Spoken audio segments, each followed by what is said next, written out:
다 같이 찬송가 208장 찬송 하나님 부르면서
우리 다 같이 일어나셔서 보혈을 지나 찬양에 올리면서 예배를 시작하도록 하겠습니다.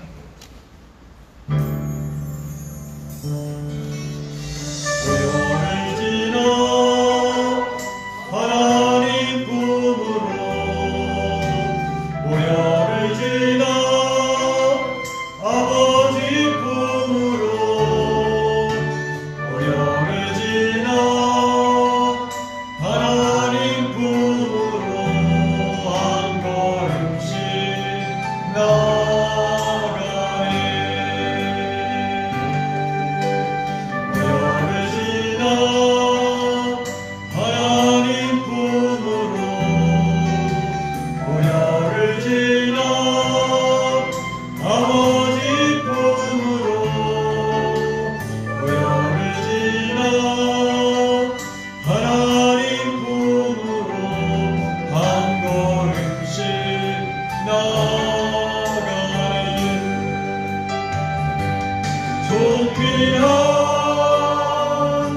주 보혈이 내 영을 새롭게 하시네. 존귀한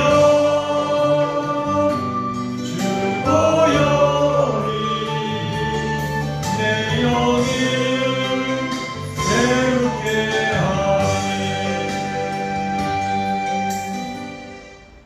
형제들아, 우리가 예수의 피를 힘입어 하나님께 나아가자. 하나님께 나아가는 자는 반드시 그가 계신 곳과 자기를 찾는 자들에게 상 주시는 이심을 믿어야 할지니라. 하나님은 영이시니 예배하는 자가 신령과 진정으로 예배할지니라. 아멘. 사랑이 많으신 하나님 아버지, 베푸신 은혜와 사랑을 감사합니다.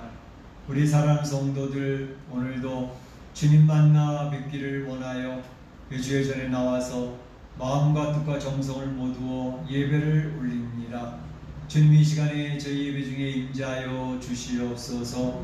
우리 사랑하는 성도들의 마음을 어루만져 주시옵소서. 하나님의 임재하심을 경험케 하여 주시옵소서.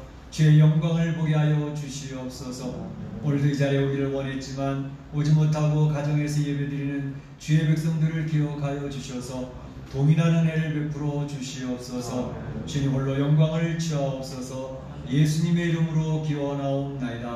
아멘. 다 자리에 앉으시고 찬송 21장 하나님 앞에 찬양 올립니다.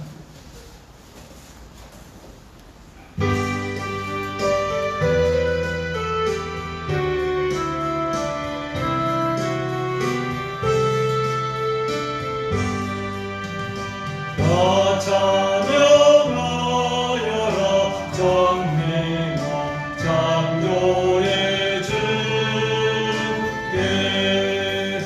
내오라 주 찬양 평강과 구원의 주님 성도들아 주 앞에 이제 나와 즐겁게 찬양하여라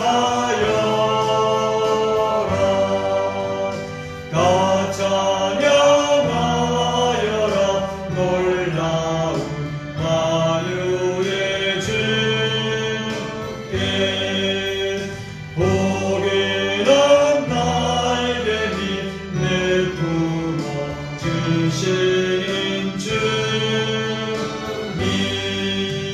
성도들아 주님의 뜻 안에서 내 소원 다 이루리라 다 찬양하여라 온 몸과 마음을 바쳐 이 세상 만물이 주 앞에 다 나와 찬양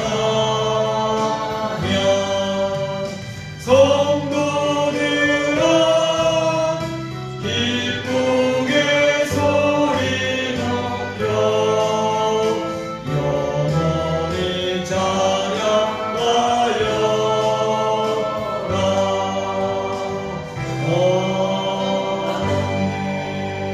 아멘.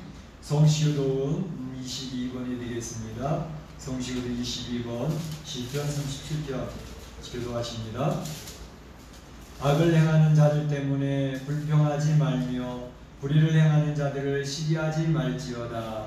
그들은 물과 같이 속이 위를 향할 것이며 푸른 채소 같이 세상을 거치니라. 여호와를 의뢰하고 선을 행하라. 땅에 머무는 동안 그의 성실을 먹을거리로 삼을지어다. 또 여호와를 기뻐하라. 또한 내 마음의 소원을 내게 이루어 주시리로다. 내 길을 여호와께 맡기라. 그를 의지하면 그가 이루시고 내 의를 빛같이 나타내시며 내 공의를 정오의 빛같이 하시리로다. 여호와 앞에 잠잠하고 참고 기다리라. 자기에게 흥분하며 악한 꾀를 이루는 자 때문에 불평하지 말지어다. 분을 그치고 노를 버리며 불평하지 말라. 오히려 악을 만들 뿐이라. 아멘.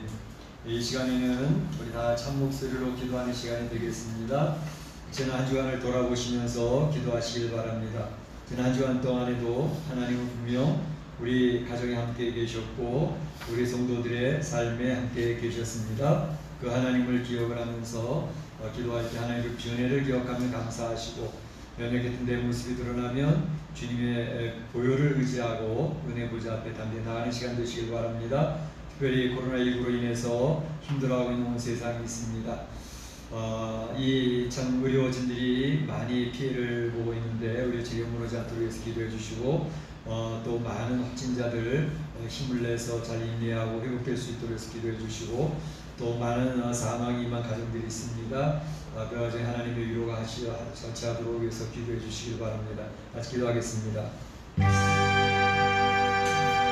사랑의 하나님 감사합니다.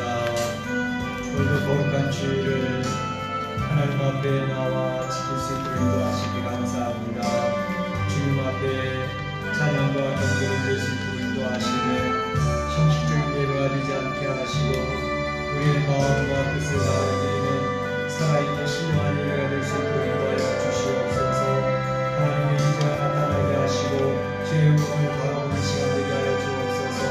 그 이 시간에도 가정에서 기도 주 앞에 기도하는 주의 백성들을 기억하시고 저들에게 하나님의 임재하심과 주의 영광을 볼 수 있는 귀한 축복을 있게 하여 주옵소서. 한 주간을 돌아보며 기도합니다. 주님의 크신 은혜들을 기억하고 감사를 올리는 가정을 기억하시고 연약한 모습으로 주 앞에 정말 그리스도의 보혈을 의지하고 나아가는 가정들을 기억하시고 어쨌든 주님께서 성령의 충만한 은혜를 입혀 주시옵소서. 주의 영광으로 인하여 주의 백성된 것을 기억하고 주의 옷장을 붙여는 귀한 시간을 수 있도록 인도하여 주옵소서. 코로나19로 인해서 전 세계에 많은 희생자들이 생겼습니다. 많은 두려움에 빠진 사람들이 있습니다. 주님, 의료인들 참으로 많이 희생이 있는데 저들을 불쌍히 여겨주시고 이름을 주시고 의료 체계가 무너지지 않도록 도와주시며 소소속히 백신과 치료제가 나올 수 있도록 도와주시옵소서.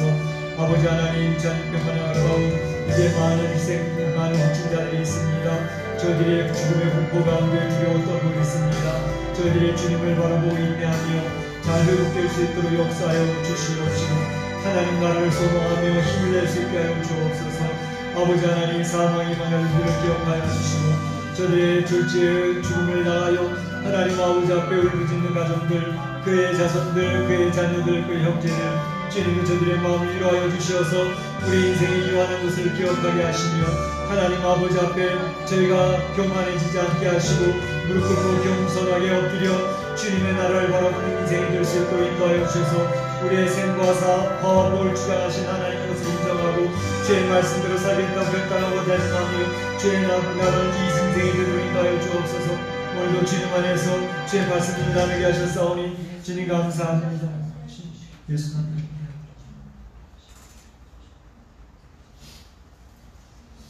나의 평안을 너에게 주노라. 내가 너에게 주는 것은 세상이 주는 것과 같지 아니하니라.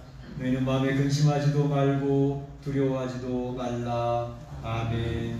사도신경 신앙기도 하도록 하겠습니다. 여러분은 무엇을 믿습니까? 나는 전능하신 아버지 하나님 천지의 창조주를 믿습니다. 여러분은 무엇을 믿습니까?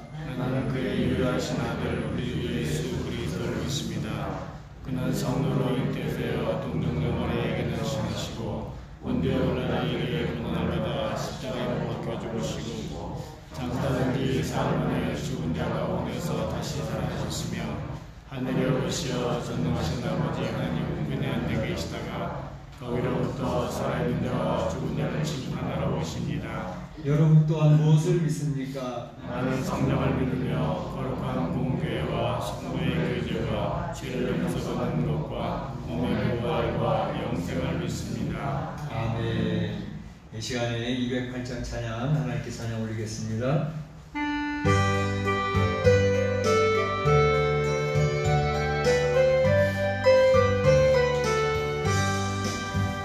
내 주의 나라와 주의 신 성전과 피 흘려 사신 교회를 늘 사랑합니다. 내 주의 교회는 전성과 같아서 눈동자같이 아끼사 늘 보호하시니 이 교회 위하여 눈물과 기도로 내 생명 다하기까지 늘 봉사합니다. 성도의 교제와 교회의 위로와 구주와 맺은 언약은 늘 기뻐합니다. 하늘의 영광과 베푸시니 내가 진리와 함께 영원히 시온에 넘치네. 아멘.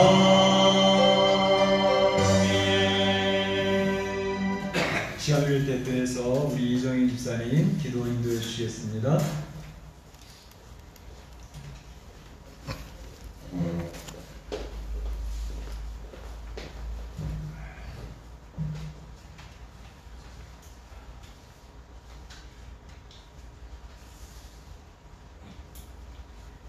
참 좋으신 아버지 하나님, 신종 코로나 바이러스의 창궐로 인해서 온 교인이 한 자리에 모여 예수님의 이름을 찬양하지 못하고 소수의 교회 지체들이 이 자리에서 그리고 다수의 교회 지체들은 각자의 처소에서 온라인으로 예배를 드리고 있습니다. 사람의 능력과 지혜가 하찮으리만큼 무기력한 상태가 되어버립니다. 주님과 함께 모여 예배를 드리던 모습이 일상이었다고만 생각했었는데 함께 모여 예배를 드릴 수 있었음이 얼마나 큰 은혜였는지를 깨닫게 됩니다. 자비의 주님, 바이러스가 창궐해서 세상의 모든 움직임이 멈춰버린 것 같은 상황을 보면서 하나님의 이 땅을 향한 자비는 어디에 있는지를 묻게 됩니다. 어찌하여 하나님의 백성이 공경에 처하는 것을 보고만 계십니까? 라고 기도했던 다윗을 보면서 역사의 주관자이신 하나님이 하나님의 선하시고 완전하신 뜻이 무엇인지를 묻게 됩니다. 악한 바빌로니아의 손에 이스라엘을 넘겨주어 능력을 당할 것이라는 묵시를 하박국을 통해 보여주셨던, 그러면서도 물이 바다를 덮은 것이 여호와의 영광을 인정하는 것이 세상에 가득할 것이라고 말씀하신 주님, 이 신종 코로나 바이러스로 인해 어려움에 처하고 있는 많은 땀방울들과 눈물들을 바라보시고 하나님의 긍휼의 손을 펼쳐주시옵소서. 생명의 문제 앞에서 잘못된 언행의 습관을 중단하게 하여 주시옵시고 오직 하나님의 말씀을 달인줄 삼아 이 세상을 바라볼 수 있는 영적인 넓은 안목을 허락하여 주시기를 원합니다. 전 세계가 위기 상황 속에서 주님을 예배하는 자를 박해하거나 조롱하는 모습도 보게 됩니다. 말씀의 거울을 비추어 볼 때 세상은 점점 악해져 가고 있음을 바라보게 됩니다. 인간적인 자만으로 똘똘 뭉쳐 하나님을 또한 바라보지 못하고 있음을 보게 됩니다. 하나님, 에스겔을 통해서 이스라엘의 회복을 말씀하여 주신 것처럼 이 세상이 하나님 앞에 무릎을 꿇고 회개하고 돌아올 수 있기를 간절히 소원합니다. 하나님의 의의 손길과 구원의 손길을 함께 허락하여 주시옵소서. 교회의 예배가 공예배가 제대로 이루어지지 못해 신앙의 불안함 속에 있는 성도들이 있습니까? 위로의 하나님이 찾아가 주셔서 이 시기에 더욱더 하나님을 간절히 찾을 수 있게 하여 주시기를 원합니다. 각 성도님들 이 시간에 함께 집에서 영상으로 예배를 드리고 있사오나 마음의 중심은 이 자리에 함께 있어서 드려지는 예배가 각 가정에 예배를 일으키게 하여 주시옵시고 각 성도들, 각 가정들마다 성령 충만한 시간들로 채워주시기를 간절히 소원합니다. 예배를 통해서 살아계신 하나님을 만나고 체험하는 역사를 누리게 하여 주시옵소서. 신종 코로나 바이러스로 인해 사랑하는 가족을 잃어버린 이 땅의 많은 사람들을 찾아가 주셔서 위로하여 주시옵시고 이 힘겹고 어려운 시간들을 버텨낼 수 있는 힘을 허락하여 주시옵소서. 일선에서 목숨을 걸고 일하는 의료진들을 특별히 보호하여 주시기를 원합니다. 백신 개발이 조속히 이루어져서 온 세계가 조속히 일상으로 돌아갈 수 있도록 하여 주시옵시고 이를 통해서 우리 성도님들 믿는 크리스찬들이 다시 자유롭게 이 자리에 모여서 예배하는 즐거움, 교제하는 기쁨을 누리게 하여 주시옵소서. 무엇보다 하나님, 저희 각자의 죄의 문제를 면밀히 돌아볼 수 있는 시간을 갖게 하여 주시옵소서.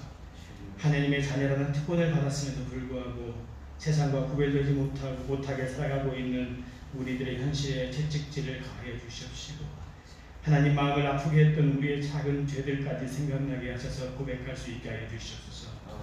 작은 죄로부터 하나님 앞에 내려놓고 통회하는 심령을 갖게 하여 주시기를 원합니다. 하나님 앞에 반복적이고 지속적으로 저지르는 우리의 추한 모습을 십자가 앞에 내려놓을 수 있는 믿음의 담대함을 함께 하여 주시옵소서. 함께 모여서 예배하기 어렵고 교제하기 어려운 우리 성도님들, 비록 몸이 떨어져 있지만 믿음의 중심을 하나님께 집중하고 가정의 교회를 세우고 골방의 기도를 든든히 세우는 반석의 신앙을 함께 허락하여 주시옵소서. 서로가 서로에게 안부의 전화 속에서 주님이 가르쳐 주신 사랑과 선행을 마음껏 고면할 수 있도록 도와주시옵시고 각 가정에서 또 하나님 노약자나 어린아이들의 건강을 주님의 손에 맡깁니다.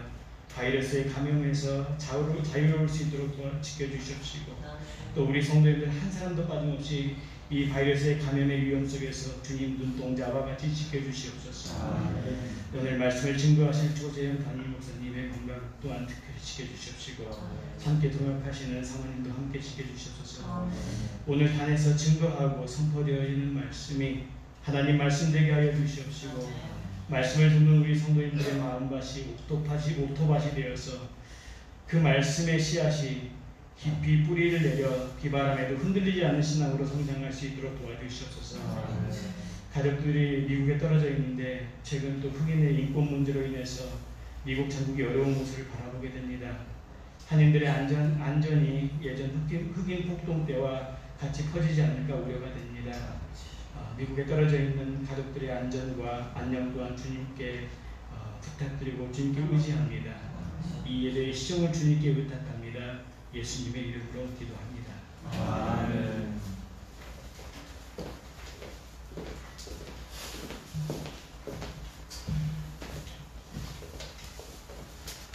나와 나의 것에 무엇이 안 되처럼 즐거운 마음을 드리니 있었나이까. 모든 것이 주께로 말미암아 싸우니 주의 손으로 받은 것으로 주께 드렸을 뿐이니이다. 아멘.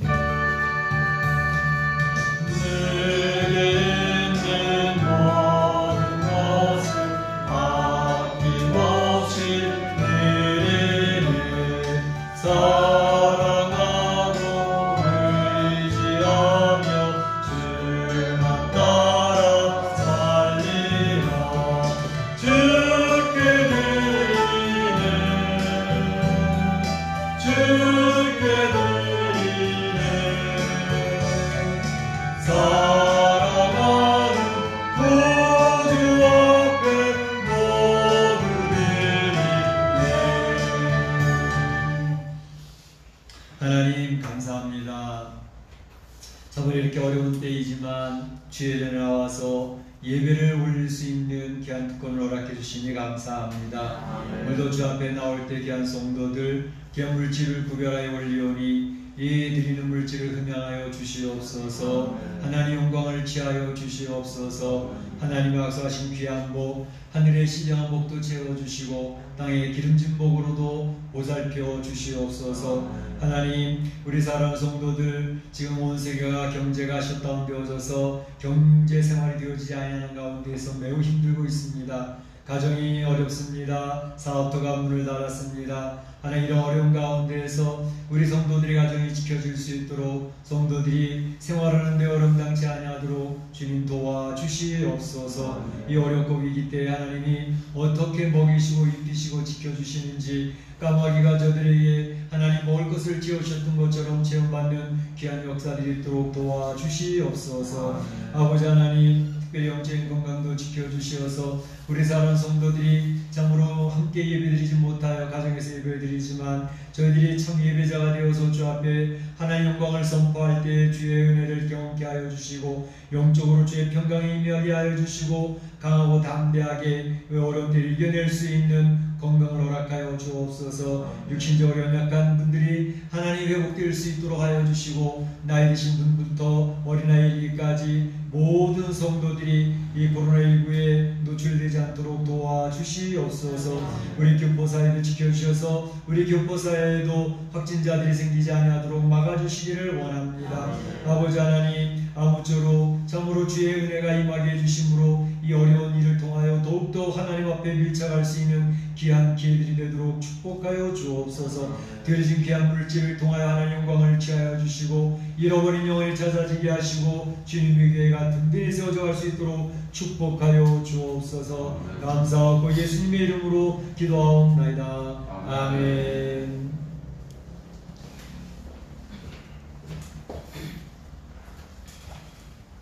교회 소식을 알려드리겠습니다. 코로나19 생활로 인해서 성도들이 이렇게 같이 교제하기 힘든 상황에 있습니다. 이럴 때에 성도들이 이제 목장 카톡방을 통해서 참으로 효율적으로 잘 적절히 사용해 주시기를 바랍니다. 그래서 성도들이 보이지는 못하지만 서로 안부도 여쭤주시고 어려움 없이 없는가도 보살펴 주시고 그래서 이 어려운 때에 더욱더 결속할 수 있는 그런 은혜가 있어지기를 원합니다. 어렵기 때문에 또 이렇게 모이지 못하기 때문에 더욱더 친밀해질 수 있는 그러한 위기가 기회로 바뀌어지는 역사가 있어지기를 바랍니다. 특별히 개인 골방기도 무너지지 않도록 이런 때일수록 주님과 더 깊은 교제 속으로 들어가실 수 있기를 바라고 이제 생명의 삶 단 2권 정도 있는데요. 없으신 분 오늘 가시면서 가져가시길 바랍니다. 또 주일 예배 나오시지 못하는 가정에서 주일 봉투에다가 날짜 쓰고 연금을 이렇게 따로따로 해서 모아주시면 좋겠습니다. 중보기도회 지난주에 10좌석이 빕니다. 이렇게 광고를 드렸더니 3분이 더 나오셨어요. 그래서 풍성하게 우리 힘써 기도하고 갈 수가 있었습니다. 오늘 주일 예배도 보니까 한 4자리가 비네요. 4분이 더 오셔서 자리에 채울 수 있습니다. 혹시 가정에서 예배 드리다가 마음이 감동되시는 분 있으면 4분 나오셔서 같이 예배 드리시기를 바랍니다. 하나님 말씀 보도록 하겠습니다. 하나님 말씀은 요한계시록 3장 7절에서 13절 말씀까지 보도록 하겠습니다.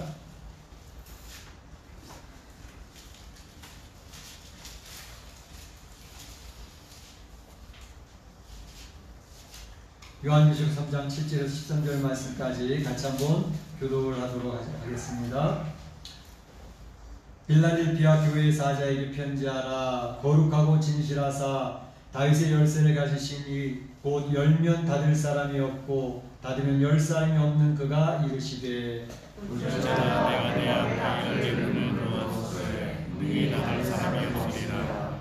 내가 내 길을 하니 내가 작은 능력을 가지고서 내 말을 지키며 내 이름을 변하지 아니하리라. 보라 사탄의 회당 곧 자칭 유대인이라 하나 그렇지 아니하고 거짓말하는 자들 중에서 며칠 내게 주어 그들로 와서 내 발 앞에 절하게 하고 내가 너를 사랑하는 줄을 알게 하리라. 내가 네 말씀을 지켰으며 내가 또한 너를 지켜 시험의 길을 되게 하리니 이는 장차 온 세상에 임하여 땅에 구하는 자를 시험하리라. 내가 속히 오리니 네가 가진 것을 굳게 잡아 아무도 내 멸관을 빼앗지 못하게 하라. 이는 내가 생전에 기둥이 되게 하리니 그가 결코 다시 나가지 아니하리라. 내가 하나님의 이름과 하나님의 성 곧 하늘에서 하나님께로부터 내려오는 새 예루살렘의 이름과 나의 새 이름을 그 위에 기록하리라. 같이 봅니다.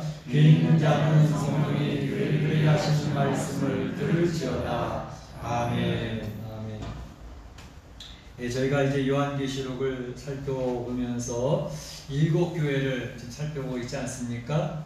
이 7교회는 소아시아에 있던 7교회 그 모습이 오늘날 이 세상에 수많은 교회들이 있지 않습니까? 그 수많은 교회들의 어떠한 분류, 어떠한 모양들을 보여주는, 설명할 수 있는 그러한 모습입니다.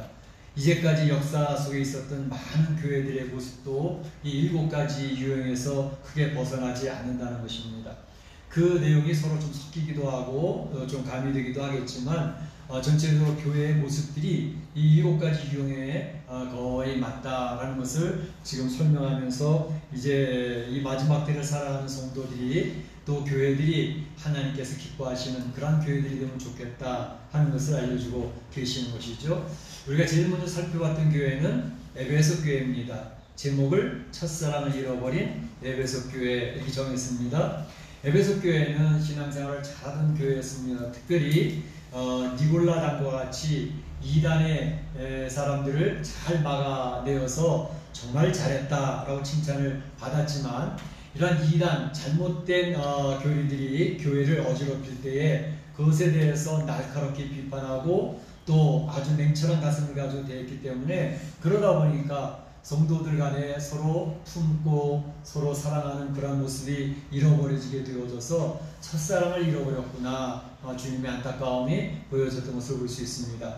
두 번째 교회는 어느 교회였죠? 서머나 교회. 서머나 교회인데 서머나 교회는 예수님의 칭찬을 받았던 교회입니다.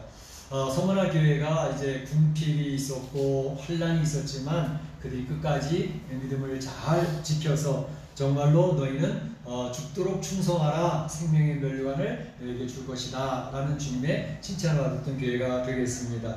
그 다음에 세 번째 교회는 버가모 교회였는데, 버가모 교회는 사단의 권자의 도시 안에 있는 버가모 교회 이렇게 얘기해서, 이 버가모가 리디아 왕국의 수도로서 있었던 굉장히 활발했던 그러한 도시였지만, 그곳에는 이제 의료시설이나 도서관 같은 것들이 있었는데, 의료의 행위도 이 미신을 따라서, 그러니까 뱀을 또 숭배하는 그러한 우상을 숭배하면서 처리했기 때문에, 그리고 또 이 버가모 교회는 발람의 교훈을 따르는 사람들이 있었고, 또 뉴울라당을 따르는, 그래서 교회가 굉장히 활발하고 힘이 있어 보였지만 이러한 모습에서 굉장히 위기를 당하는 그런 교회였다는 사실을 설명을 드렸습니다. 그런가 하면 두아디라 교회에 대해서 설명했는데, 두아디라 교회는 바로 악을 용납한 두아디라 교회였습니다. 두아디라라고 하는 곳에서는 이제 염색 공장이나 옷감을 짜는 거나 이런 걸 통해 가지고 동업 조합들이 굉장히 많았는데, 길드처럼 그랬는데, 그 조합과 연결되어지지 않으면 돈을 벌 수가 없는 그러한 시대를 살게 되어졌었다. 그런데 바로 그곳에서 돈을 많이 축적을 하고 나름 권세를 얻었던 여자 이세벨과 같은 그런 존재가 있어서 교회 안에 들어와서 교회를 우지좌지하는, 자기의 권력, 자기의 부요를 가지고 교회를 흔들흔들하는 그런 일들이 있었는데, 바로 그런 것 때문에 이 여자 이세벨이 우상 제물을 먹게 하는데 교회를 성도들이 끌어가는 그런 역사가 있게 되어졌다라는 것을 이야기했습니다. 그리고 지난 시간에 살펴봤던 것은 서서히 죽어가는 4대 교회라는 것을 말씀을 드렸습니다. 바로 과거에 집착을 하고 현재 그냥 안주하고, 그리고 미래에 대한 비전도 없이 그저 세상과 세속화되어져가는, 세상과 타협하는 그런 모습으로 그가 살았다는 이름은 가졌지만 실상은 죽은 자라고 하는 죽은 교회로 이렇게 대표되어지는 그런 4대 교회 이야기를 말씀을 드렸습니다. 오늘 저희가 생각해 볼 교회는 빌라델피아 교회입니다. 빌라델피아 교회의 제목은 저희가 작은 능력으로 승리한 빌라델피아 교회라고 이렇게 제목을 붙였습니다. 7교회 가운데에서 칭찬받았던 교회가 2교회가 있는데, 이제 거긴 책망이 없고 칭찬만 설명되어 있던 교회 2교회가 바로 지난번에 살펴봤던 서머나 교회와 빌라델피아 교회 2교회입니다. 그 내용도 좀 비슷한 면이 많이 있습니다. 그래서 그 내용을 한번 정리해 보면서 오늘도 하나님의 은혜를 나누고자 하는 것입니다. 먼저 빌라델비아라고 하는 지역에 대해서 잠깐 설명을 드리면, 빌라델비아라고 하는 지역은 이제 지난번에 살펴봤던 사대라는 지역에서 동남쪽으로 한 40km 정도 떨어져 있는 그러한 곳에 빌라델비아라고 하는 도시가 있었습니다. 저희가 지금 7교회를 살펴보는데 그 내용을 한번 그림을 그려보면, 이게 하나씩 보면 막 혼동이 되지만 그림을 보게 되면 그 위치가 시계 돌아가는 방향처럼 이렇게 설명이 되어지고 있어요. 그래서 제일 먼저 에베소 교회는 지중해 이제 항구거든요. 거기서부터 시작해서 시계 보통 한 8시 정도, 그 정도 위치가 이제 에베소 교회라고 보면 됩니다. 그 다음에 거기서 조금 올라가면 두 번째 살펴봤던 교회가 서머나 교회잖아요. 서머나 교회는 시계로 9시 정도 방향. 그 다음에 맨 위에 올라갔던 게 버가모 교회를 세 번째 봤는데, 버가모 교회는 한 12시 방향. 그 정도로 계산하면 되시고, 그 다음에 이제 내려오기 시작을 하는데, 밑으로 내려오면서 버가모 다음에 어느 교회를 살펴봤죠?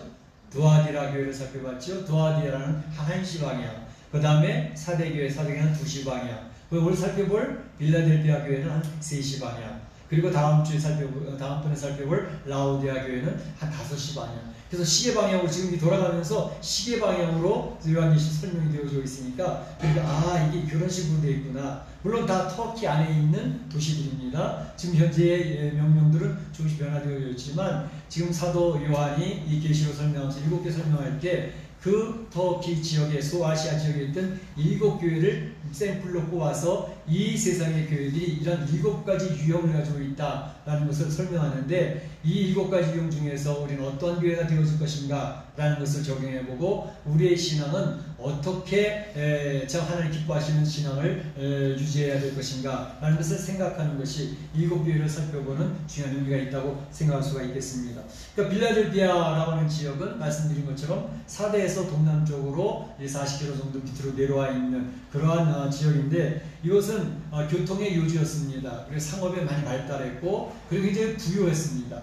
특별히 이 필라델피아의 중요한 것은 포도원이 굉장히 많아가지고 이제 와이너리가 있는 그러한 아주 굉장히 그래서 술 취하는 사람들도 많고 그러다 보니까 이제 술에 취하면 나타나는 현상이 방탕과 또 이제 향락을 추구하는 그런 모습들이 있지 않습니까?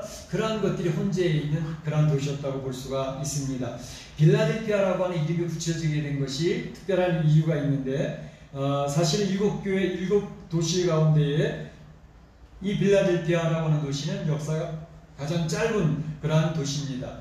그런데 이 필라델피아라는 도시의 명문이 되어지게 됐던 것은 당시에 버가모의 왕이 자기 형제를 사랑하는 마음으로 그때 그 당시에는 이제 헬라 문화를 꽃피우고 헬라 문화를 굉장히 전파하고 있는 그런 당시였는데 그때 그 헬라어를 따서 바로 이 도시를 필라델피아라고 이름을 지으게 되었습니다. 필라델피아라고 하는 이름은 헬라어 두 단어가 합해져 있는 건데 빌라라는 것과 델피아라고 하는 그 두 단어가 합해져 있는 건데 빌라라고 하는 것은 필로스라는 것은 많이 이제 들어봤죠? 사랑한다라는 것. 필로스라는 단어에서 왔고 필로라는 단어에서 왔고 그 다음에 아델피아라고 하는 단어는 아돌포스라는 단어에서 온 거. 아돌포스는 형제라는 뜻입니다. 그러니까 형제를 사랑한다라는 그런 뜻에서 필라델피아라는 단어가 나오게 된 것이죠.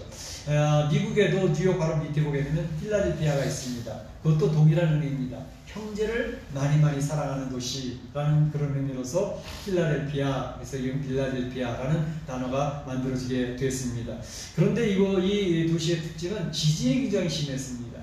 지진이 심해가지고 뭐 자잘한 지진도 굉장히 많았지만 큰 지진들이 있어가지고 당시 한때는 그 지역에 이제 많은 큰 도시들이 10개 도시가 뭐 황폐화되어다시피 그렇게 되어졌던 때가 있다고 합니다.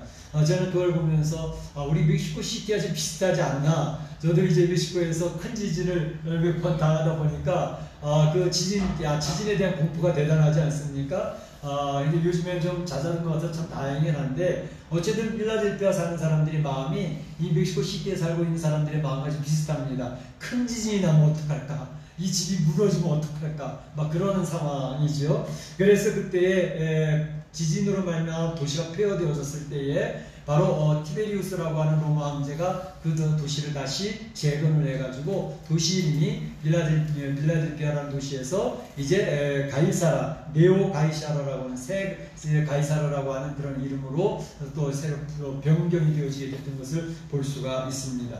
그러니까 황제로 인해 가지고 도시가 다시 재건됐으니까 그 도시에도 황제 숭배, 황제에 대한 고마움 이런 것들이 굉장히 강화되어졌던 것을 볼 수가 있죠. 또 한 가지의 특징은 이 필라델피아 도시는 서머나 교회처럼 그런 배경이 있는데 서머나 지역에도 유대인, 사단의 회라고 하는 유대인, 자칭 유대인이라는 말이 나오지 않습니까? 유대인들이 굉장히 많이 몰려 살고 있던 그러한 도시였습니다. 그러니까 이 필라델피아도 유대인들이 많이 몰려 살고 있어서 유대인들이 결속령과 단합으로 인해 가지고 신앙생활하기 굉장히 어려운 그러한 모습이 있었던 것을 이야기할 수가 있습니다. 그래서 이제 필라델피아 교회가 우리 예수님 앞에 오늘 칭찬받은 내용들이 나오는데 필라델피아 교회가 어떻게 출발했고 어떻게 세워졌는지에 대해서는 잘 알려진 바가 없습니다. 그렇지만 이 필라델피아 교회는 신앙생활을 잘했던 성도들이 있었던 것으로 오늘 요한계시록은 기록을 하고 있는데 예수님께서 칭찬했던 것은 크게 두 가지입니다. 첫째로는 저 작은 능력을 가지고도 예수님의 말씀을 지켰다라는 것과 또 한 가지는 신앙적인 시련이 있었는데 그 신앙적인 시련 속에서도 인내하며 예수님을 떠나지 않았다라는 것을 이야기하고 있습니다. 신앙적인 시련 속에서도 예수님의 말씀을 지켰다라는 것을 이야기하고 있습니다. 그래서 이 두 가지가 예수님이 칭찬했던 핵심적인 내용인데 먼저 작은 능력을 가지고도 예수님의 말씀을 지켰다라고 하는 것은 어떤 의미일까? 작은 능력, 왜 필라델피아 교회를 작은 능력을 가졌다라고 표현을 했을까? 사실상 여러 일곱 교회들이 있을 때 가운데에서 필라델피아 교회는 성도들이 많지 않았던 것으로 보여집니다. 성도들이 적었던 것으로 보여집니다. 적은 성도들이 모였는데 하나님의 능력을 나타내는 거예요. 특별히 여기서 작은 교회라고 하는 의미 속에는 어떤 의미가 또 있냐면 성도들의 수가 적을 뿐만 아니라 그 교회 안에 구성원들이 부유한 사람들이 없었어요. 부유한 사람들이 없었고 어떻게 보면 그 사회 신분적으로 볼 때에도 중하층의 사람들이 모여있는 교회가 빌라델피아 교회의 구성원들이었습니다. 그러니까 누가 보더라도 성도도 적지요. 모여있는 성도들의 구성원도 특별히 부자도 없지요. 그리고 중하층의 사람들의 그 신분적으로 그렇게 모여진 사람들이 모여있죠. 그러니까 제가 아까 말씀드렸던 빌라델피아라는 도시가 부유하다 그러지 않았습니까? 그게 방탕하고 향락을 추구하는 그런 도시에, 그러니까 굉장히 문화적으로도 헬라 문화가 꽃피었던 그런 도시인데 그 속에서 이제 신앙생활을 하는 빌라델피아 교회는 굉장히 대비가 되는 것이죠. 부유하지도 않고 가난한 사람들, 중하층의 사람들이 모여있는데 그런데 그 사람들이 칭찬을 받게 되는 것입니다. 이 사람들이 그 사회, 빌라델피아라는 도시에서 중하층의 생활을 할 수밖에 없었던 이유가 있었습니다. 왜냐하면 앞에 나왔던 뭐 사대교회나 두아디라 교회처럼 그냥 그 도시의 사람들과 대충 어울려서 살아갔으면 좋은 게 좋지 뭐. 그리고 그들과 세속적인 삶을 살아갔더라면 그러면 그들도 부요를 누리며 살아갈 수 있는 기회들이 얼마든지 있었습니다.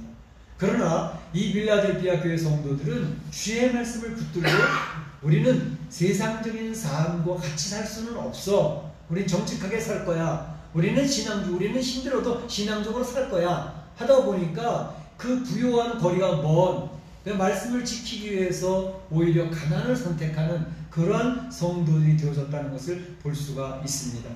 마지막 때의 싸움은 이 인본주의 신앙과 신본주의 신앙의 싸움이 되어집니다. 마지막 때 보게 되면 적그리스도가 나타나는 것도 불신자 가운데서 나타나는 게 아닙니다. 하나님 이름을 부르고 있는데 그 사람들이 인간 중심의 신앙을 가지고 인간을 세우는, 인간의 권력을 앞세우고 인간의 힘을 과시하면서 바벨탑을 쌓는 그런 세상 정부를 세웁니다. 전 세계를 단일 세상 정부를 세워서 하나님의 교회를 파괴하는 그런 역사가 바로 적그리스도 역사가 나타나는 것이 이 요한계시록 전체 그림이거든요.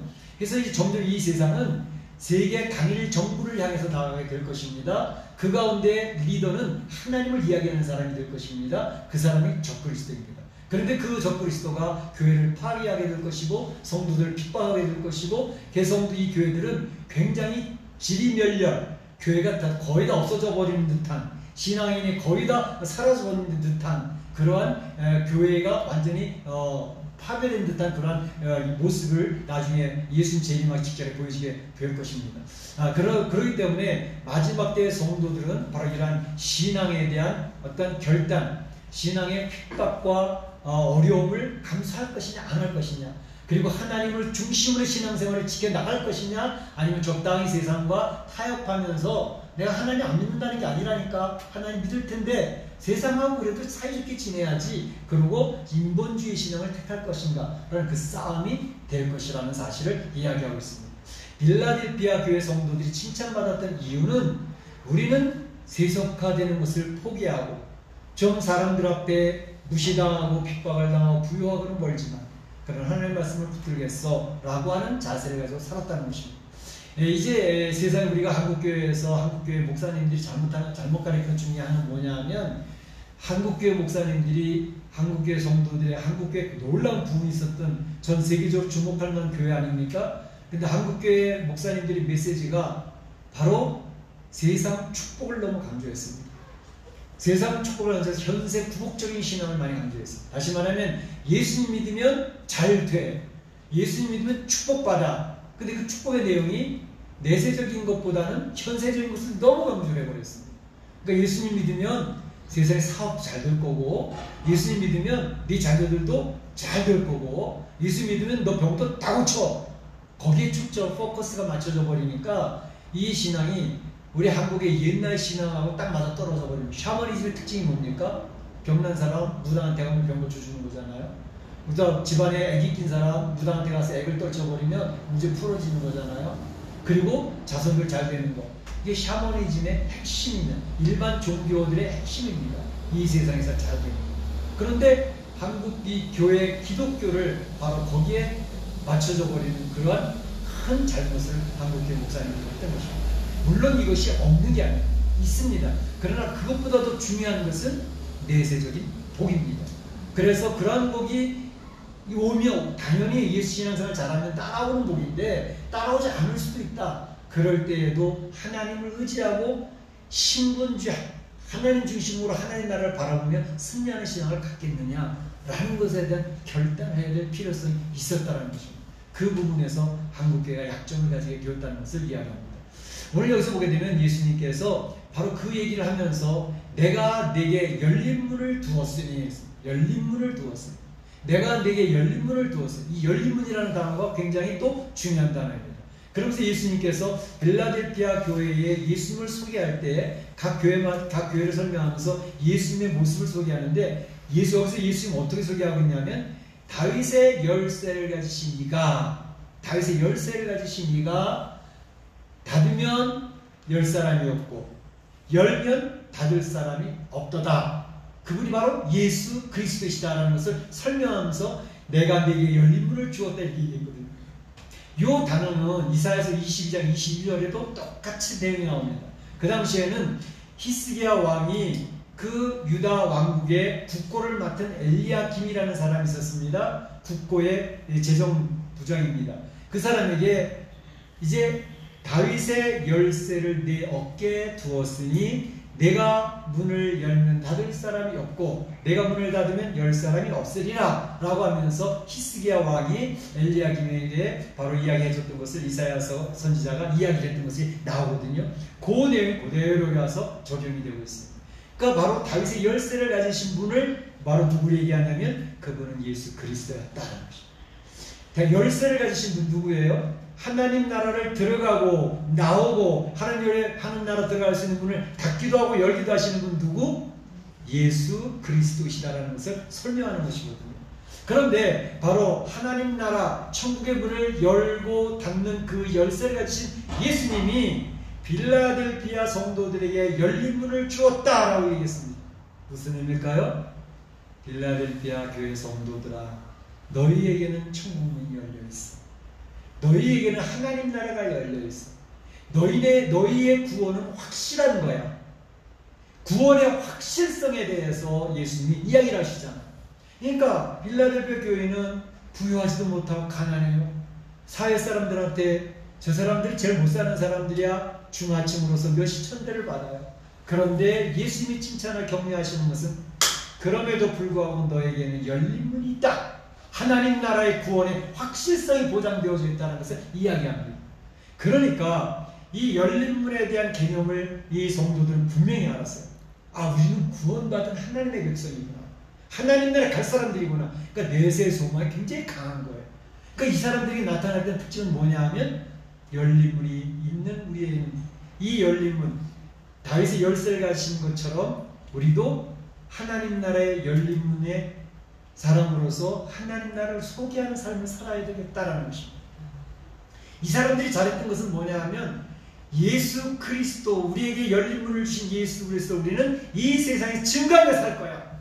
예수님을 소개하며 살 거야 라고 하는 확신이 넘쳤던 사람입니다. 자기 힘들어요. 어려워요. 그런데도 복음 전파에 얼마나 열심을 다했는지 모릅니다. 주 예수님을 소개하는 거 얼마나 열심을 다했는지 모릅니다.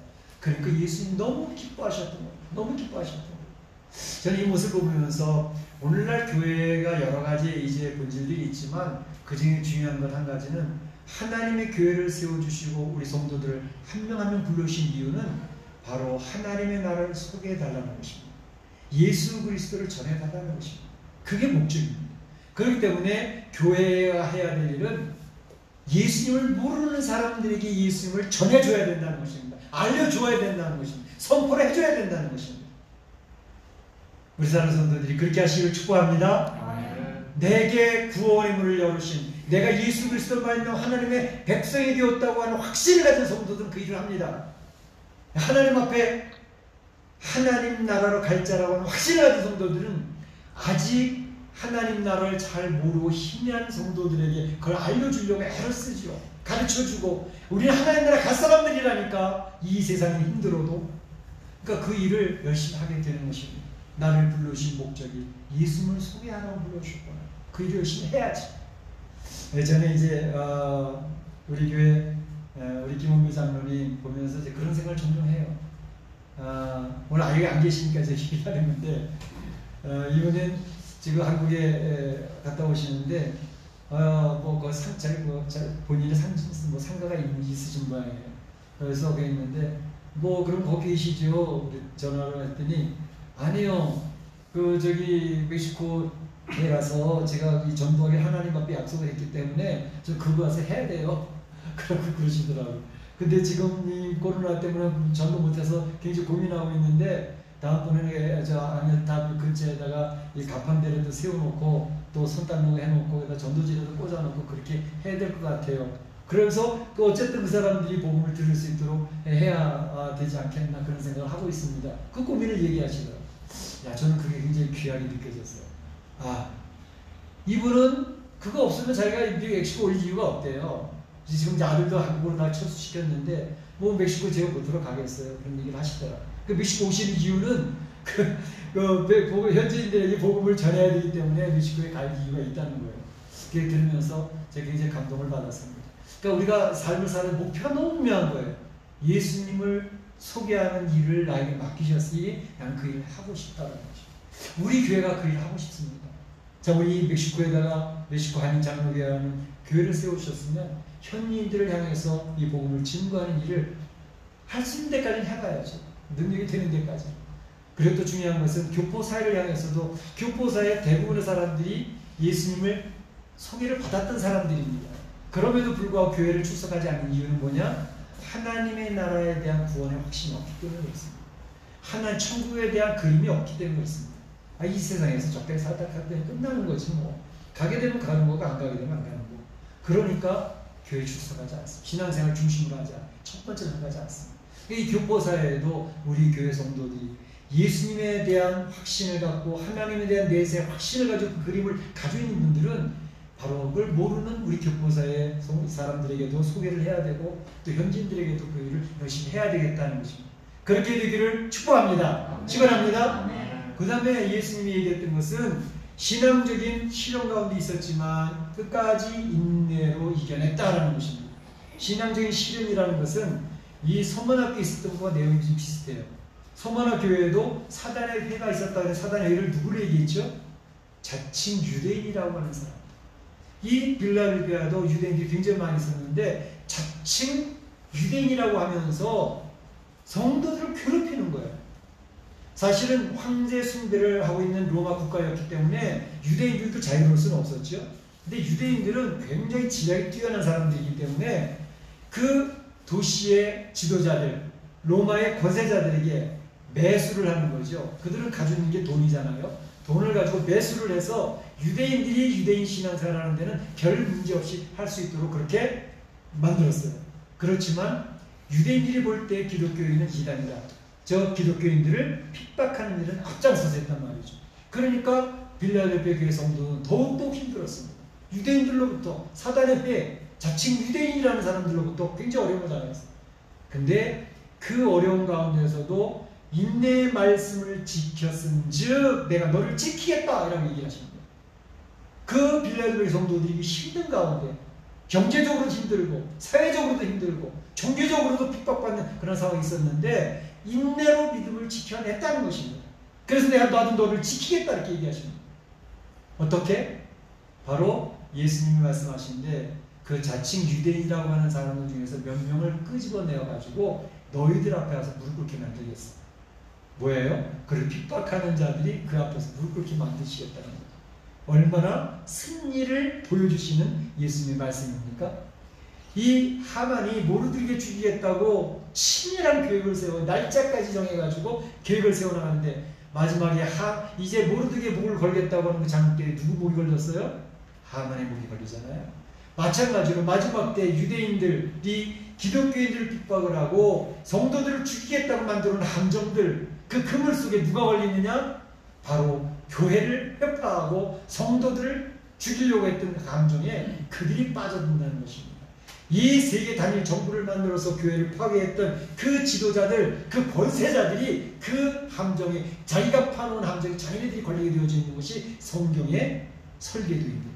그러니까 절대로 겁먹지 마시기 바랍니다. 오늘 예수님께서 말씀하신 것이 내가 너를 지키겠다. 그래서 교회는, 성도는 역전의 용사들로 세워지게 될 것이다 라는 것을 설명하고 있는 것입니다. 사실 예수님이 얘기를 하시면서 무슨 얘기를 하시냐면, 그런데 이제 너희에게 이 세상에 장차 온 세상에 임하여 땅에 거하는 자들을 시험할 때라. 장차 땅에 거하는 자들이 시험을 받게 되는 때 온다는 것을 이야기하고 있습니다. 물론 예수님이 재림 직전에 있게 될 것입니다. 온 땅에 살고 있는 모든 사람들이 시험을 받게 되는 때가 온다는 것이죠. 그런데 예수님이 너희에게는 그 시험을 면제시켜 주겠어 선언합니다. 내가 너희를 지켜 시험의 때를 면하게 하리니 그러잖아요. 성도들은 이 시험의 때를 면하게 해주실 줄로 믿습니다. 근데 기억해야 될 것은 장차 이 온 세상에 시험의 때가 온다는 것입니다. 저는 그 얘기를 보면서 그런 생각이 들었어요.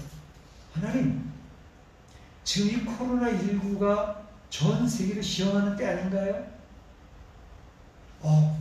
훈련받는 때가 될 수도 있겠네요. 그런 생각을 해본 거예요. 지금 전 세계 확진자가 600만이 넘어가고 있습니다. 전 세계에 코로나19로 인해서 사망자가 40만이 육박하고 있습니다. 멕시코에 총 확진자가 9만 명입니다. 사망자가 10,000명에 가까워지고 있습니다. 이러한 때 우리들이 앞에 보고 있는 것은 죽음의 공포입니다. 다 마스크 쓰고 있잖아요. 어떤 교회에서 목사님 마스크 쓰고 설교하신다 그러더라고요. 이 죽음의 공포가 바로 내 눈 앞에 다가와 있습니다. 죽음 앞에서 두려워하지 않을 사람이 누가 있겠습니까? 성도들은 안 두려워할까요? 성도들도 죽음 앞에 두려워합니다. 칼을 갖다 대는데, 총을 갖다 가슴에 대는데 나는 죽고 싶어 그러는 사람이 누가 있겠냐고요. 그런데 바로 그때가 이 세상을 시험하는 때입니다. 내 죽음을 당할래 아니면 믿음을 택하고 순교를 당할래. 두 가지 양자택일을 하는 때가 오게 되어지면 우리 어떤 것을 택할 것인가 라는 것을 한번 훈련받고 시험해 볼 수 있는 때가 지금 코로나19 이 시대가 아닌가 그런 생각을 해봅니다. 이건 점잖게 오는 거, 점잖게. 포악하게 오는 게 아니라 점잖게 와서 노크라는 거죠. 너 죽음이 내 앞에 가까이 오고 있는데 너 그 죽음 때문에 믿음이나 신앙을 포기하고 죽음을 택할래? 아니면 그 믿음과 신앙을 조금만 피하면 죽음을 피할 수 있어. 그러면서 우리를 놓고 할 때 우리는 어떤 것을 택하며 갈 것인가. 실제적인 문제로 우리가 한번 자기 스스로에게 질문해 볼 필요가 있다는 것입니다. 지금 한국교회에서는요, 이제 해제가 되어지면서 교회에서 예배를 드리기 시작을 합니다. 교회 다 열렸습니다. 오세요 그래도 이제는 성도들이 안 오는 거예요. 집에서 예배 드리는 게 익숙해져 버린 거예요. 꼭 교회만 가야 예배인가? 집에서도 예배 얼마나 되는데 앞으로는 그런 현상이 점점 더 강화해질 것입니다. 그러니까 참으로 이 어려운 때에 우리가 하나님 앞에 나와서 예배 드린다는 것은 굉장히 어려운 시대가 온다는 거죠. 마지막 때 교회 가면 죽는 거예요. 예배 드리다 죽는 거예요. 교회 안 나가고 있으면 사는 거예요. 그런데 우리는 어떻게 할 것인가? 그런 질문을 다른 사람한테 얘기할 필요 없어. 자기가 자기 스스로에게 물어보면 됩니다. 그럼 마지막 때를 준비하는 그 훈련을 할 필요가 있지 않느냐는 것입니다. 그런데 바로 히브리서 2장 18절에는 예수님은 자신이 시험을 받아 고난을 당하셨기 때문에 시험 받는 자들을 능히 도우실 수 있다라고 선언하고 있습니다. 예수님은 죽음을 향하여 십자가로 자신이 원해서 뚜벅뚜벅 십자가 죽음을 향해 나가셨기 때문에 죽음의 문제가 더 이상 예수님의 방에 이끌려 되지 않았다는 것입니다. 그렇기 때문에 죽음, 가장 사람들이 두려워하는 죽음도 이겨내신 주님이 이 세상의 배고픔과 슬픔과 제자들의 반역과 배신도 다 경험하신 예수님이 우리 성도들을 도와주실 수 있다라고 선언하고 있는 것입니다. 할렐루야. 아멘. 그 예수님이 여러분들을 지키실 줄로 믿습니다. 아멘. 시험의 때를 면하게 하실 줄로 믿습니다. 아멘. 바로 그것을 예수님으로 칭찬하고 계시는 것이었습니다. 그 예수님이 권면하는 내용이 그것입니다.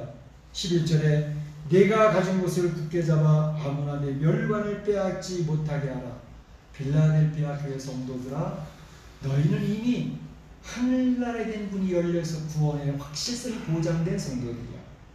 또 너희에게는 이미 시험에다가 왔지만 그 유대인들의 핍박과 환난 속에서도 믿음을 지켜낸, 그러한 믿음을 지켜낸 인내로 이겨낸 사람들이야. 또 한 가지 보장하고 있는 것은 너희에게는 생명의 멸관이 이미 주어졌어. 이제 내가 너희에게 할 말은 없어. 단 한 가지 있다면 너희가 지금까지 해왔던 것처럼 너희가 가진 것을 굳게 잡아라. 지금 행하는 것처럼 잘하면 돼! 라고 격려하고 계시는 모습을 볼 수가 있습니다. 말씀을 묵상하며 말씀 속에 주의 음성을 듣습니다. 들은 말씀을 앞에 나를 쳐서 복종시키려고 애를 쓰는 영적 싸움이 있습니다. 나는 약하니까 주님 앞에 힘을 주세요 기도하며 기도 속에서 주의 능력을 구하는 성도들이 있습니다. 그 지키라는 것입니다. 그러면 하나님 예수님 의지하고 말씀 지키며 승리하는 생활을 잘 유지해 나가면 돼 라고 예수님 이야기하고 있는 것입니다. 사실은 성도들이 이 세상에서 힘들어하는 것은 자기 자신과의 영적 싸움입니다. 외부에서 오는 핍박과 환난은 사실 어떤 면에서 이기기가 쉽습니다. 근데 자기 안에 있는 영적 싸움을 이기기가 힘들어요. 그것을 분명히 보여줬던 내용은 뭐냐면 예루살렘 교회와 로마 시대의 그 카타콤에서 무덤 속에 들어가서 숨어서 예배를 드리던 그 사람들이 그 로마의 핍박과 환난 속에서는 순교를 각오하고 예배당을 지켰습니다. 그런데 어떤 일이 벌어졌습니까? 313년 로마가 이래서는 안 되겠다. 기독교를 국교로 선언하자. 그래서 콘스탄틴 대제가 로마 황제가 이제 기독교는 우리 로마 제국의 국교다라고 선언을 하면서 어떤 현상이 벌어졌을까요? 몰래 숨어서 카타콤 예배드리던 성도들이 나와서 예배드리기 시작했어요. 아니 누구나 이 사람 저 사람 누구든지 나는 교회 다니는 교회 집사야 라고 하면서 나오기를 그 성도들이 엄청난 폭발적으로 늘어나는 것입니다. 명함을 파면 나는 어느 교회 목사 어느 교회 장로 그 명함을 내놓는 걸 기뻐했단 말이죠. 왜냐하면 사회 속에서 대접을 받는 신분으로 바뀌어졌기 때문에. 그런데 교회가 폭발적으로 늘어나면서 나타났던 현상은 뭘까요? 그때부터 교회는 교회를 치장하기 시작했어요. 멋진 교회, 잘 지어진 교회. 그러면서 나타나는 현상은 뭐예요? 성도들이 나태해지기 시작했어요. 성도들이 나태해진 정도가 아니라 부패하기 시작했어요. 로마 교회의 멸망은 스스로 자체 내의 죄악으로 말 부패해서 무너진 것입니다. 그러니까 겉에서 핍박과 환난과 어려움이 있을 땐 그건 이겨냈는데 자체 내에서의 자유가 마음대로 주어지고 선교가 교회를 장악하기 시작합니다. 바로 그것이 이 세계 기독교 역사인 것입니다. 그걸 보면서 예수님께서 얘기하는 것은 너희들이 지금 환난과 핍박 어려움 속에서 신앙생활을 잘했던 것처럼 지키는데 그러면 생명의 멸관 일이 있어 라고 하는 것을 이야기하고 있는 것입니다. 그렇게 될 때 예수님께서 보장하시는 내용 너희들 이렇게 그걸 굳게 잡고 잘 지켜나가면 내가 세 가지를 선포한다. 너희가 하나님의 성전의 기둥이 될 것이야. 너희가 이제 다시는 결코 나가지 않게 될 것이야. 세 번째로는 새 예루살렘 이름과 나의 새 이름을 그 위에 기록해 놓겠어. 하나님의 성전의 기둥이 되게 한다는 것은 뭐냐면 아까 말씀드린 것처럼 빌라델피아에 사는 사람들은 지진을 두려워합니다. 지진의 공포 가운데 있습니다. 막 집에 기둥들이 무너지는 것을 보고 사는 사람들입니다. 그런데 빌라델피아 교인들이 하나님 성전에 기도해야 된다. 너희들이 막 찡겨주는 그런 삶을 살게 될 것이요. 결코 다시 나가지 아니하리라는 것은 그 빌라델피아 교회 성도들은 지진 때문에 항상 도망갈 준비를 하고 있습니다. 집에도 가지고 있는 돈을 한 곳을 모아놨습니다. 중요한 패스포드도 모아놨습니다. 신분증 모아놨습니다. 지진 나면 그것만 들고 나가면 됩니다. 딱 준비하고 있는 사람입니다.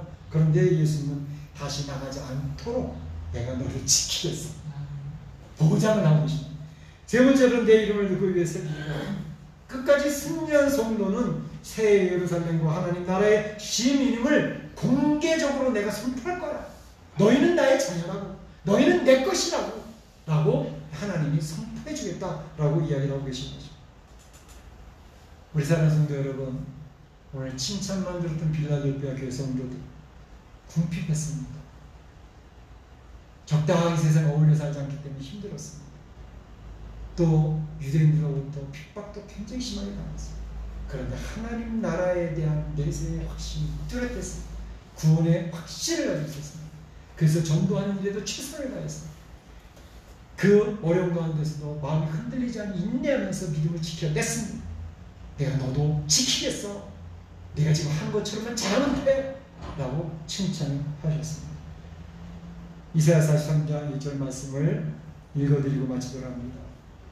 두려워 말라. 내가 너를 구속하였고 내가 너를 지명하여 불렀나니 너는 내 것이다. 두려워하지 말아라. 내가 너를 구속하였다. 내가 너를 내 이름 한 명 한 명의 이름을 지명해서 불러내었으니 너는 내 것이다. 우리 성도들은 하나님의 것이라고 소유권을 선언하십니다. 오늘 말씀처럼 사는 성도들이 하나님의 소유인 것을 기억하고 주님과 동행하면서 하나님의 위로를 받으면서 이 세상 힘들고 어렵지만 주님의 위로와 평강 속에서 승리하는 빌라델비아 교회 성도들처럼 되시기를 주의 이름으로 축원합니다. 축복합니다. 이 시간에 다 같이 한번 기도하겠습니다. 오늘 내 마음 잘 잡아서 한 가지만 잡으시기 바랍니다. 한 가지 잡고 그 한 가지 잡은 말씀 가지고 하나님 앞에서 결단하며 기도하시기를 바랍니다. 같이 기도합니다. 아버지 하나님 감사합니다. 오늘 주님 앞에 칭찬만 받았던 빌라델비아 교회를 살펴보았습니다. 그 빌라델비아 교회는 참으로 상황이 좋지 않았습니다. 궁핍이 있었습니다. 어렵게 살았습니다. 가난한 사람들이었습니다. 중 하이층이 어려운 그런 신분적으로 힘들어하는 살았습니다. 그러나 주의 말씀을 붙들었습니다. 하나님 나라의 확신을 가지고 있었습니다. 주님께서 도와주시고 주님 역사해 주셔서 우리도 빌라델비아 교인들처럼 이 세상의 마지막 때에 장차 온 땅에 재앙이 임하고 온 땅에 시험이 이를 때에 하나님 나의 생명을 구걸하지 아니하고 믿음을 지키고 신앙을 택하며 하나님 나라는 성도를 낼 수 있도록 축복하여 주셔서 주의 칭찬을 받게 하여 주시옵소서. 다 같이 일어나셔서 좋으신 하나님 찬양을 드리도록 하겠습니다.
지금은 우리 구주 예수 그리스도의 은혜와 하나님 아버지의 그 크신 사랑하심과 성령님의 감동감을 교통하심이 오늘 빌라델비아 교회의 성도들을 살펴보며 주님이 격려하시고 주님께서 축복하셨던 것처럼 그 아름다운 모습으로 승리하는 성도가 되기를 소원하는 우리 온 성도들 머리와 가정과 자녀와 일터 가운데 우리 교회 가운데 이제로부터 영원토록 함께 있을지어다. 아멘.